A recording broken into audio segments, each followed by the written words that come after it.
안녕하세요. 예, 전에 말씀드렸듯이 오늘은 보안뉴스 2017년 총결산으로 준비를 해봤습니다.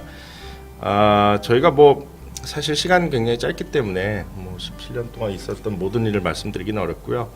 저희가 한 탑 7 정도, 7가지 좀 중요했던 뉴스들을 좀 추려봤습니다.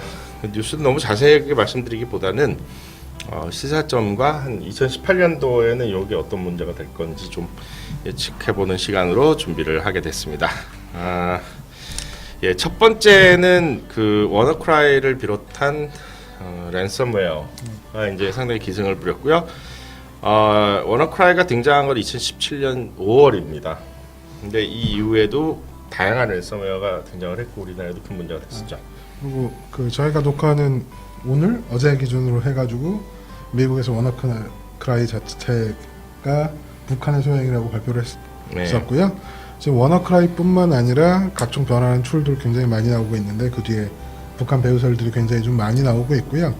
저희가 나중에 오늘 뉴스에도 있지만 그 크립토머니 쪽 관련돼서도 굉장히 많이 북한이 관여해서 하고 있는 것들로 보여지고는 있습니다. 예, 아무래도 경제적인 제재가 있기 때문에 그거의 돌파구로 이제 생각하는 것 같고 예전부터 해킹을 많이 했던 거는 사실인데 이제 돈을 획득하는 그렇죠. 방향으로 많이 갔다고 보시면 될 것 같고요. 워너크라이 같은 경우는 가장 크게 영향을 줬던 곳은 사실 영국입니다. 영국의 NHS에서 70만 대 PC에 감염이 됐고 이 감염된 PC에는 의료 장비와 연관된 것도 있기 때문에 실제적으로 의료 행위에도 영향을 줬다고 미쳤고요. 합니다. 그리고 국내 뉴스로 굉장히 이슈가 됐던 것들 나야나가 랜섬웨어에 인터넷 대해서 나야나. 예. 돈을 지불한 걸로 한국이 또 굉장한 타겟 국가가 되기도 했었고요. 네, 결국 회사는 지금 아직 있더라고요.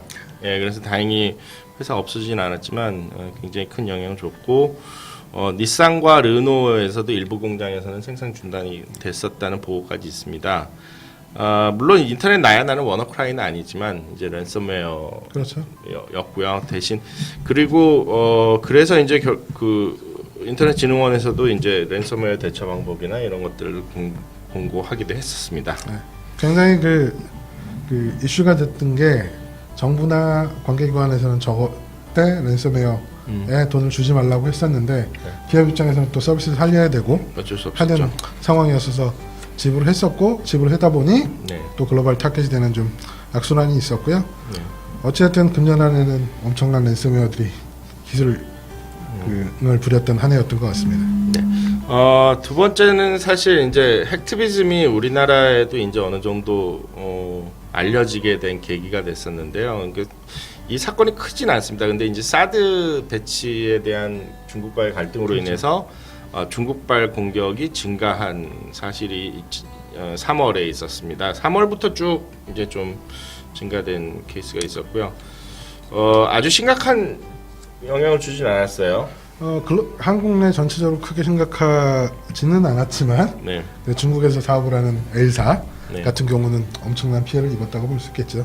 네. 중국 사이트 자체가 며칠 동안 아예 오픈이 안 될 정도로 공격을 받았었고요. 네. 지금도 아직까지 그 여파가 남아 있어서 중국하고 관계 때문에 여러 가지 이슈가 있긴 하지만 어쨌든 사드 갈등을 통해서 사이버 이슈까지도 같이 연관이 되었던 케이스죠. 예.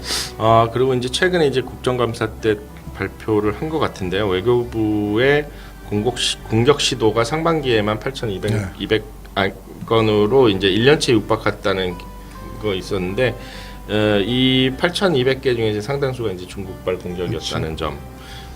그리고 이제 우리나라 이제 대학교나 각종 중견 기업 등이 이제 공격을 받았습니다.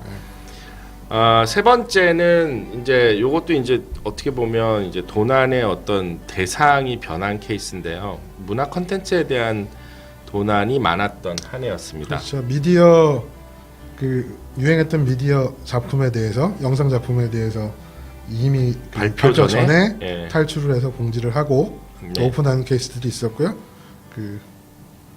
굉장히 사람들이 많이 봤던 왕자의 게임이 대표적인 네. 케이스로 여러 사람이 기대를 하고 했었고 또 그래서 더 왕자의 게임이 또 유행이 됐을 수도 있어요. 네. 이미 케이스로 뉴스가 많이 나가서.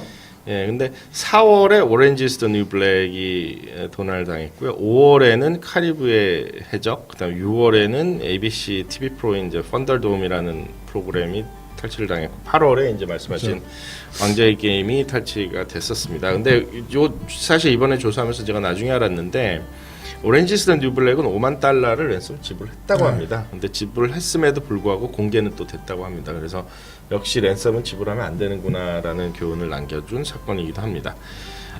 네 번째는 사실 굉장히 최근에도 많이 저희가 이제 말씀드렸던 내용인데 S3 AWS S3에서 설정 잘못으로 정보가 유출되는 사고가 이건 정말 안 끝나네요. 이게 최근에 이제 지금 며칠 전에도 지금 알타릭스라는 데이터 어널리틱 회사인데 이 회사가 이제 빅데이터 분석한 내용을 또 S3를 통해서 유출하는 사건이 이번 달에 있었습니다.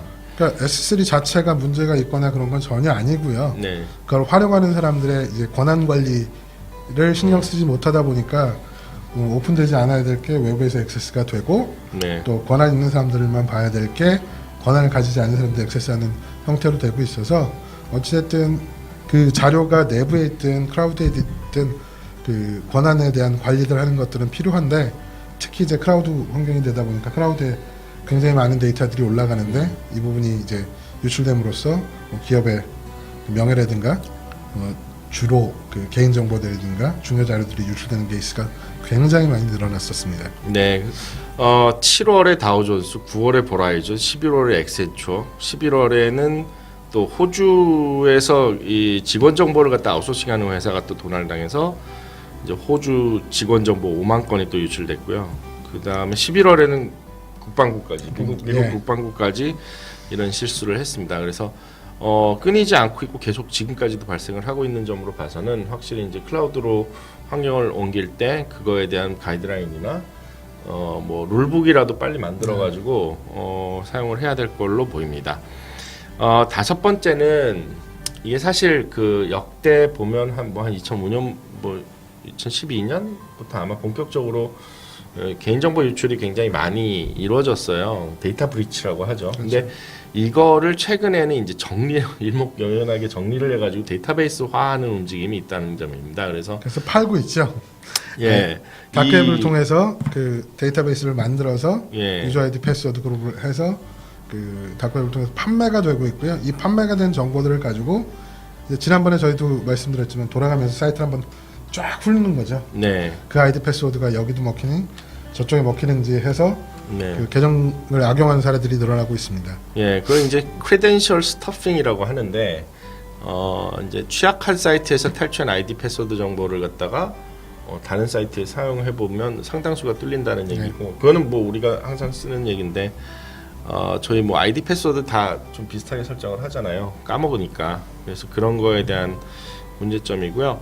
이게 사실 5월에 5억 6천만 개짜리 데이터베이스가 등장을 했었는데 12월에 14억 개까지 그 41기가 분량이라고 하고요. 이제 5월에 발견된 거에 비해서 133건이 추가가 돼요. 이 133건이 뭐냐면 133건의 데이터 브리치에서 취득된 그렇죠. 정보를 추가했다는 겁니다. 그래서 1억 지금 14억 개 이른다는 점이고요. 방금 판매한다 그랬는데 이 14억 개는 심지어 무료 배포했습니다. 무료 배포하고 대신 거기다가 비트코인 계좌를 넣어가지고 여기다가 도네이션을 하라고. 예, 수고했다고 감사하면 이렇게 도네이션을 하라고 헌납을 하라고 이렇게까지 했으니까 사실 여기에 대해서 이제 중요한 점은 뭐냐면 크레덴셜 스터핑 앞으로 더 많아질 거라는 거를 예측해 볼 수가 있고요. 그 다음에 이제 단순히 아이디 패스워드로는 사이트의 보안을 확보하기가 좀 어렵지 않을까. 그래서 뭐 여러 사이트에서 그 멀티팩터 인증을 하고 있는데 가능하면 적어도 투팩터 인증 이상. 그러니까 본인이 알고 있는 거, 본인이 가지고 있는 거 관련해서 멀티팩터 어센티케이션이 좀 늘어날 것 같고요. 최근 들어서 미국이나 유럽 쪽에서는 IDP 서비스라 해서 아이디하고 패스워드 관리를 좀 더 안전하게 하는 그런 서비스들도 나오고 있어서 어쨌든 그 사용자 관리가 좀 더 강화되고 좀 더 안정적으로 할 수 있도록 바뀌어야 될 것 같습니다. 네, 근데 확실히 그 이제 로그인할 때 이중 인증하는 거는 늘어날 것 같아요. 불편하긴 한데 네, 확실히 필요하게 될 것 같습니다. 확실히 필요한 거죠. 예, 여섯 번째는 뭐 워낙 최근에 말씀드린 내용이라서 뭐 길게 말씀드릴 필요는 없을 것 같아요. 이제 IoT 기반의 본넷의 재등장이라고 말씀드릴게요. 작년에 사실 미라이 본넷이 굉장한 큰 영향을 줬잖아요, 인터넷에. 근데 이것이 이제 1년이 지나면서 11월에는 IoT 리퍼라는 형태로 등장을 했고 12월에는 사토리가 등장을 했습니다. 물론 이 두 가지 모두 아직 공격이 감지되거나 큰 영향을 준 적은 없지만 굉장히 많은 본넷이 현재 시중에 감염이 돼 있다는 점.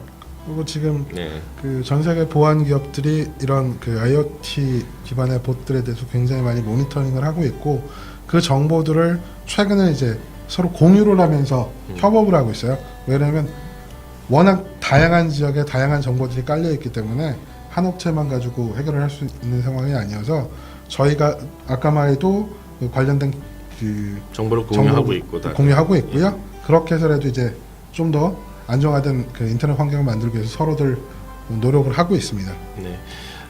마지막으로 일곱 번째는 사실 아마 일상생활과 가장 밀접한 내용이 되지 않을까 싶은데요. 우리나라도 지금 가상화폐에 대한 붐이 이르기도 했는데 이 가상화폐에 대한 해킹과 도난 사고가 끊이질 않습니다. 거기다가 오늘 사실 뭐 좀 녹화기 때문에 오늘인데요. 한국에서도 유빗을 운영하고 있는 야피안이 파산 신고를 했습니다. 그래서 그간 이제 해킹을 통해서 자산의 17%의 손실이 발생을 했다 그래서 이 감당이 더 이상 안 되기 때문에 파산 신고를 했고 요거는 사실 외신에서도 대서특필됐습니다. 이 처음으로 파산한 케이스이기 때문에 근데 이제 과거 이력을 보면 뭐 어마어마해요. 지금 이니그마 ICO 할 때 해킹 8월 그다음에 베리타시움 월렛에서 800만 불 도난된 거 7월 또 같은 7월에 코인대시 그다음에 또 같은 7월에 유럽에서 주로 사용하는 이더라는 이제 거래소 얼마 전에 말씀드린 나이스 해시 이것도 12월 이게 끊이질 않고 있는 걸로 봐서는 이 상당히 큰 문제가 있다라고 볼 수 있습니다. 그러니까 금융기관만큼의 보안을 안 갖고 있는데 돈을 갖고 있으니까 그 돈의 가치가 올라가니까 뭐 도난의 동기가 확실히 생긴 거죠. 현재 저희가 녹화하는 수준에도 지금 2천만 원 하나로 비트코인 하나가 2천만 원이 넘나들고 왔다 갔다 하고 있고 얼트코인이라고 해서 그 유사한 코인들 자체가 최근 들어서 뭐 하루 만에 150% 뭐 80%의 가격 변동폭이 있기 때문에 이건 돈이죠. 그러니까 돈을 관련된 거고 하지만 얘기하신 것처럼 은행의 제1금융권처럼 안정적인 보안을 확보하고 있지 않기 때문에 거래소가 탈출당하고 그 크립토 지갑이 자체가 탈출당하고 ICO 하면서 사기로 ICO를 금액 낚아채고 하는 것들이 있어서 아마 그 크립토머니 같은 경우는 저희가 내년 뉴스에서도 계속 보게 될 가장 겁니다. 많이 나타날 뉴스로 예상을 하고 있습니다. 그리고 또 하나는 되게 이게 신기한 사실인데요. 현재 이 가상화폐 종류가 위키피디아 기준으로 지금 이 시간에 1324개로 지금 집계가 되고 있는데요. 계속 늘고 있거든요. 그러니까 실제로 이건 제가 어느 사이트인지 말씀 안 드릴 텐데요. 가상화폐 제가 만드는 사이트도 있어요. 제가 만들 수 있고요. 그래서 뭐 예를 들어서 안준수 코인 해가지고 제가 만들면 됩니다. 그래가지고 여러분 공유해도 되고요. 그렇기 때문에 가상화폐 종류는 계속 나오고 있어서 사실 위험성은 앞으로 계속 존재한다고 봐야 될 것 같습니다. 이상 한 7가지를 말씀드렸는데요. 7가지 뭐 다 별로 듣기 좋은 얘기들은 아닌데 이 7가지 뉴스를 통해서 사실 내년에는 또 어떤 것을 또 주의해야 되는지 이런 거를 이제 한번 짚어볼 수 있는 시간이 되었으면 하고요. 저희는 내년에 아직 계획이 안 서 있습니다. 이거 어떤 식으로 운영할지 아직 계획이 안 서 있는데 혹시 뭐 계획이 확정되는 대로 말씀드리고요. 휴가 가기 전에 일단 다 뭐 이렇게 한번 17년을 정리하는 그렇죠. 이 한 시간을 일단 마련을 해봤습니다. 그래서 올해는 여기까지 인사드리고 네. 내년에는 뭐 계획이 확정되면 또 따로 말씀드리도록 하겠습니다. 네. 예, 여러분 또 한 해 동안 열심히 봐주셔서 너무 감사합니다. 감사합니다. 안녕히 계세요.